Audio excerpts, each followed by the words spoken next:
जय Hind and hello guys, स्वागत है आपका आपके अपने YouTube चैनल ज्ञानदे होस्ट में। और इस वीडियो में मैं आपको बताने वाला हूं UPSC civil services online form 2025 edit कैसे करना है इसके बारे में। क्योंकि गाइस आपके एडिट स्टार्ट हो चुके हैं, यानी कि अगर आपने आपके फॉर्म के अंदर कोई गलती कर दी थी, गलती से मिस्टेक हो गई थी, तो अब आप उसको सुधार कर सकते हैं। और आपके पास सिर्फ 22 फरवरी से लेकर के 28 फरवरी 2025 शाम 6 बजे तक का ही समय है इसमें एडिट या मॉडिफिकेशन करने के लिए।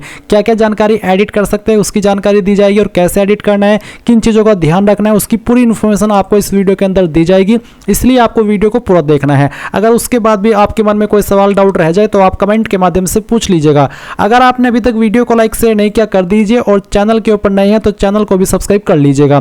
फिर गाइज आप यहाँ पर इस वीडियो के डिस्क्रिप्शन में जो लिंक दिया वो ओपन करेंगे, जिसको ओपन करने के बाद जानने को मिलेगा कि आपने इसके फॉर्म लास्ट डेट एक्सटेंड होते होते 21 फरवरी 2025 तक भरे हैं, और बाकी की इन्फॉर्मेशन भी आपको यहाँ पर दी गई है। अब आप यहाँ पर अप्लाई ऑनलाइन लिंक का इस्तेमाल करके इस वाले इंटरफेस पर आ जाएंगे बेसिकली, और यहाँ से लॉगिन हो जाएंगे। आप इसमें लॉगिन रजिस्टर्ड ईमेल आईडी या फिर रजिस्टर्ड नंबर और OTR आईडी के माध्यम से हो सकते हैं। अगर आपको ईमेल पर या नंबर पर OTP नहीं आ रहा है ट्राई करने के बाद भी, तो जो आपकी OTR आईडी है उसका इस्तेमाल करके और जो आपने पासवर्ड बनाया था उसका इस्तेमाल करके आप लॉगिन हो जाएंगे। इस वाले स्टेप में आपको OTP की आवश्यकता नहीं पड़ती लॉगिन होने में, तो आप बहुत ही आसानी से लॉगिन हो जाते हैं। जैसे ही आप लॉगिन हो जाएंगे तो आपके सामने यहाँ पर इस तरह से डैशबोर्ड आ जाएगा। आप यहाँ पर लेटेस्ट नोटिफिकेशन के सेक्शन पर क्लिक करिएगा। इसके ऊपर क्लिक करने के बाद लास्ट में आपको यहाँ पर जो एडिट विंडो है वो देखने को मिल जाएगी सिविल सर्विसेज एग्जामिनेशन की। तो आप यहाँ पर देख सकते हैं अपडेट एडिट OTR। अब इसमें क्या क्या अपडेट होगा, क्या क्या एडिट होगा वो आप देख लीजिए। ये एक नोटिस है जो कि यूपीएससी ने जारी किया था। इसमें इन्होंने ये बोला था कि जब आप OTR करते हो, OTR प्रोफाइल बनाते हो, तो आपको इन चीज़ों का ध्यान रखना है।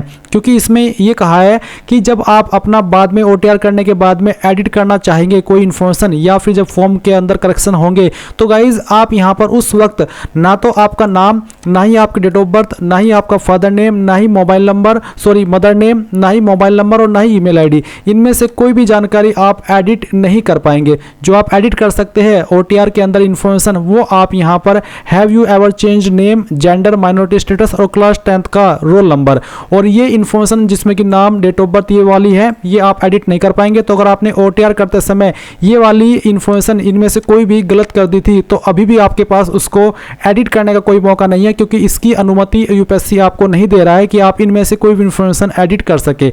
अब ये चीज़ आपको क्लियर हो गई। अब चलिए यहाँ पर आते हैं। तो यहाँ पर एक ऑप्शन है अपडेट एडिट OTR, आप इसके ऊपर क्लिक करेंगे। इसके ऊपर क्लिक करने के बाद यहाँ पर है वन टाइम रजिस्ट्रेशन या फिर examination application form other than OTR, यानी कि आपको यहाँ पर जो आपने वन टाइम रजिस्ट्रेशन किया था शुरुआत में, जो इन्फॉर्मेशन भरी थी वो वाली आपको एडिट करनी है, या फिर उसके बाद में जो आपने रजिस्ट्रेशन प्रोफाइल बनाई थी वो आपको एडिट करनी है। अगर आपको ये करनी है, जिसमें कि मैं आपको ऑलरेडी बता चुका हूँ, आप यहाँ पर सिर्फ ये 4 वाली इन्फॉर्मेशन ही एडिट कर सकते हैं। नीचे वाली इन्फॉर्मेशन OTR प्रोफाइल की आप एडिट नहीं कर पाएंगे। तो आप देख सकते हैं यहाँ पर आपको एडिट का जो ऑप्शन है वो देखने को मिल रहा है, और जिनके सामने एडिट का ऑप्शन आ रहा है सिर्फ आप वही एडिट कर पाएंगे, बाकी इन्फॉर्मेशन आप एडिट नहीं कर सकते। तो अगर आपको लगता है कि कोई जानकारी इनमें से आपसे गलत हो गई थी, तो आप एडिट के ऊपर क्लिक करके उसको एडिट कर ले, और फिर अपडेट प्रोफाइल के ऊपर क्लिक करके उसको अपडेट कर दे।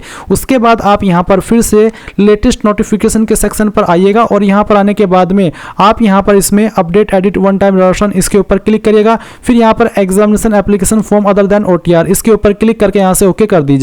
अब इसके ऊपर क्लिक करने के बाद नीचे की तरफ आप फिर से आइए, और फिर गाइज आप यहाँ पर देखेंगे एडिट पार्ट 2। तो आप यहाँ पर एडिट पार्ट 2 इसके ऊपर क्लिक करेंगे। इसके ऊपर क्लिक करने के बाद में यहाँ पर आप देख सकते हैं आपका नेशनलिटी का ऑप्शन एक्टिव है एडिट करने के लिए, मैरिटल स्टेटस एक्टिव है, फिर आपकी जो मदर टंग है उसको भी आप यहाँ पर एडिट कर सकते हैं, प्लेस ऑफ बर्थ भी आप एडिट कर सकते हैं, आपका पोस्ट ऑफिस, आपका सिटी टाउन विलेज, आपकी स्टेट, आपका डिस्ट्रिक्ट, आपका पिन कोड, ये सभी इन्फॉर्मेशन। इसके अलावा अगर आपने सवाल में गलती कर दी थी कि क्या आप विकलांग है, अगर हाँ तो आप इसका आंसर भी यस नो में अभी भी चेंज कर सकते हैं। फिर यहाँ पर इसमें आप कास्ट कैटेगरी की जो इन्फॉर्मेशन है जो आपने भरी थी फॉर्म भरते समय, उसमें अगर आपसे कोई गलती हो गई थी कम्युनिटी सर्टिफिकेट नंबर भरने में, या फिर इश्यूइंग अथॉरिटी भरने में, या फिर आपकी कम्युनिटी सर्टिफिकेट इशू डेट देने में, या फिर जो भी इन्फॉर्मेशन जो कि यहाँ पर मेंशन की गई है, वो सभी की सभी आप यहाँ पर एडिट कर सकते हैं। सभी आपके सामने ऑप्शन एक्टिव है एडिट करने के लिए। इसके अलावा जब आपने क्वालिफिकेशन की जानकारी भरी थी, अगर उसमें कोई आपसे गलती हो गई थी क्वालिफिकेशन चूज करने में, या फिर जो आपने यहाँ पर आपका डिग्री सब्जेक्ट इन ग्रेजुएशन उसमें कोई गलती कर दी थी तो वो भी आप यहाँ पर एडिट के ऊपर क्लिक करके एडिट कर पाएंगे। देख सकते हैं जैसे कि मैंने एडिट किया तो ये जब सभी ऑप्शन यहाँ पर एक्टिव हो चुके हैं। इस तरह से आप एडिट कर सकते हैं। फिर जो एड्रेस की इन्फॉर्मेशन है ये भी आप यहाँ पर देख सकते हैं एडिटेबल है। उसके बाद आप यहाँ पर जब आपको लगे कि यहाँ सभी जानकारी मैंने एडिट कर लिया या फिर मैंने चेक कर ली है, इस वाले सेक्शन में कोई गड़बड़ नहीं है, तो आप यहाँ पर कंटिन्यू इसके ऊपर क्लिक कर देंगे। फिर यहाँ पर जो क्लेमिंग एज रिलैक्सेशन का ऑप्शन है, अगर आपने इसमें गलती से यस नो कर दिया था, आपको नो करना था आपने यस कर दिया, या फिर आपको यस करना था और आपने नो कर दिया, तो वो भी आप यहाँ पर इसमें चेंज कर सकते हैं। उसके बाद आप कंटिन्यू के ऊपर क्लिक करेंगे और फिर यहाँ पर वोटर आइडेंटिटी कार्ड में अगर आपने कोई गलती कर दी थी, आपको कोई और आईडी देनी थी या फिर जो आपने आईडी नंबर भरा था उसमें आपसे गलती हो गई कोई भी डिजिट लिखने में, कोई भी कैरेक्टर लिखने में, तो वो भी आप यहाँ पर सही कर सकते हैं। या फिर आपने कोई जो आपकी आईडी का डॉक्यूमेंट अपलोड किया था वो गलत अपलोड कर दिया था, तो वो भी आप यहाँ पर अभी दोबारा से सिलेक्ट करके नए तरीके से अपलोड कर सकते हैं। फिर यहाँ पर जो आपकी परसेंटेज थी ग्रेजुएशन लेवल की वो आप यहाँ पर करेक्ट कर सकते हैं। अगर आपने अटेम्प्ट की संख्या इसमें गलती से लिख दी थी और आपने अटेम्प्ट नहीं किया तो वो भी आप यहाँ पर एडिट कर सकते हैं। जहाँ पर आप देख सकते हैं कि सेंटर फॉर सीएसएम एग्जामिनेशन, इसको आप एडिट कर सकते हैं। लैंग्वेज मीडियम को एडिट कर सकते हैं। फिर do you hello from Arunachal, यानी कि क्या आप इन जगह से बिलोंग करते हैं, इसका आंसर आप यस नो में कर सकते हैं।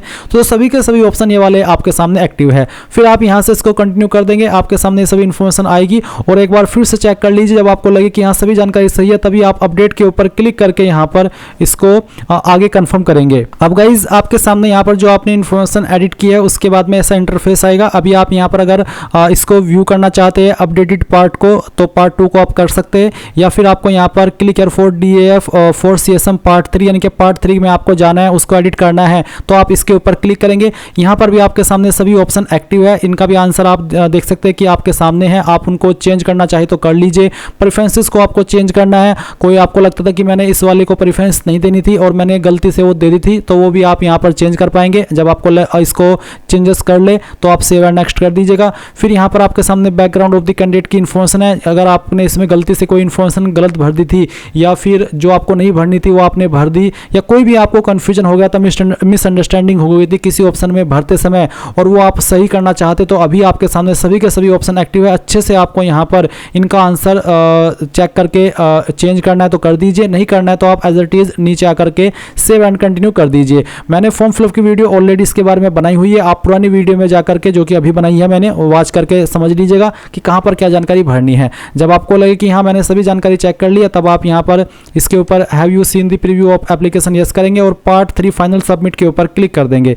इसके बाद में यहाँ पर आपका सभी जो प्रोसेस है वो कंप्लीट हो चुका है। अब ये मैंने बताया इसका, अगर आपको यहाँ पर जो आपने OTR प्रोफाइल भरी थी उसके अंदर कोई मॉडिफिकेशन करना था, तो आप यहाँ पर देख सकते हैं पर्सनल इन्फॉर्मेशन का आपको सेक्शन दिया है। आप यहाँ पर पर्सनल इन्फॉर्मेशन के सेक्शन में आएंगे और इस तरह से आप देख सकते हैं कि अगर आपको एड्रेस डिटेल यहाँ से एडिट करनी है तो आप एडिट के ऊपर क्लिक करके कर सकते हैं। फोटोग्राफ एंड सिग्नेचर के अंदर आपने गलती कर दी थी तो आप यहाँ पर एडिट के ऊपर क्लिक करके एडिट कर सकते हैं। एजुकेशनल क्वालिफिकेशन को अगर आपको एडिट करनी है तो आप यहाँ पर एडिट के ऊपर क्लिक करके सभी की सभी जानकारी इस तरह से एडिट कर सकते हैं। डॉक्यूमेंट अपलोड अगर आपसे गलत हो गए थे तो वो भी आप यहाँ पर चूज फाइल के ऊपर क्लिक करके इसमें अपलोड कर सकते हैं, क्योंकि सभी के सभी ऑप्शन यहाँ पर अब आपके सामने एडिट करने के लिए एक्टिव है, जैसे कि आप वीडियो में देख सकते हैं। तो जब आप यहाँ पर सभी की सभी जानकारी इसमें इस तरह से एडिट कर ले तो आपकी जानकारी ऑटोमेटिकली आपके फॉर्म के ऊपर भी एप्लीकेबल हो जाएगी। और जो मैंने अभी आपको इन्फॉर्मेशन बताई है इसमें एडिट करने की, उसमें ये जो मैंने पार्ट आपको बताया है पहले, वो आपको बाद में फॉलो करना है। बाद में इसलिए क्योंकि पहले आपको यहाँ पर डैशबोर्ड में आकर के अगर आपने इनमें से कोई गलती की थी प्रोफाइल के समय, तो आप पहले इस जानकारी को अपडेट कर लें और उसके बाद में फिर आप यहाँ पर लेटेस्ट नोटिफिकेशन के सेक्शन में आकर के, जैसे कि मैंने अभी आपको यहाँ पर एडिट पार्ट 1 और ये एडिट पार्ट 2 ये बताया है, आप वो सब करेंगे। सो इस तरह से गाइज आपको अपने फॉर्म के अंदर करेक्शन कर लेना है। सभी करेक्शन फ्री में हो रहा है, किसके लिए आपको कोई चार्ज भी नहीं देना है। सो ये थी कंप्लीट जानकारी। आई होप आपको पसंद आई होगी। So thanks for watching. जय हिंद।